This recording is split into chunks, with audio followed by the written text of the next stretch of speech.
एक काम जरूर किया है कि आप सबने अपने हौसले को पत्थर बनाया और उसको इतनी ऊंचाई तक उछाला कि जो कभी आने जाने के लिए या देखने के लिए या रहने के लिए या फिर कोई गतिविधि करने के लिए ऐसा जगह जब आपके पास नहीं थी, उस जगह में आज आप बैठे हैं।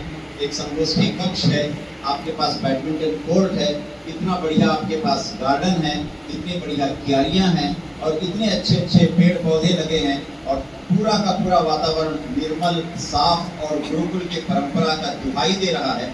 इसके लिए आप सभी अपने लिए एक बार जोरदार ताली हो जाए। अंग्रेजी में एक कवि हुए जिनका नाम है रॉबर्ट फ्रॉस्ट। उनकी एक कविता है, रोड नॉट टेकन।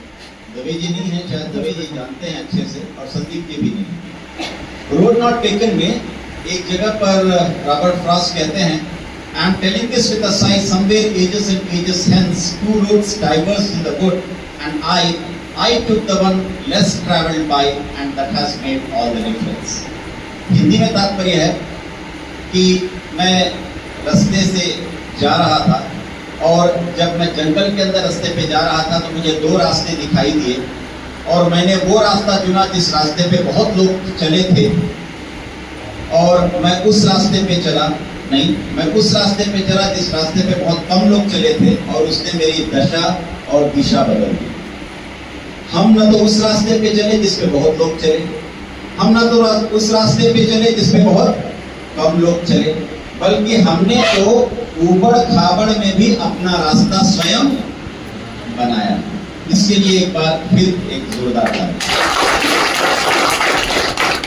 आप हमेशा जीवन में उस रास्ते पर बिल्कुल मत चलिए जिसमें बहुत लोग चले, उस रास्ते पर भी मत चलिए जिसमें बहुत कम लोग चले, लेकिन आपको जो कुछ भी मिलता है उसमें अपना रास्ता यदि आप बना सकते हैं तो वो बहुत श्रेयस्कर होता है। यदि लोग आपकी ओर पत्थर फेंक रहे हैं तो आप उल्टा पत्थर मत फेंकिए। वो जितने पत्थर हैं उनको इकट्ठा करिए और जहां जहां जाते हैं उन पत्थरों को मील का पत्थर बना दीजिए। आपका जीवन अपने आप उद्धार हो जाएगा।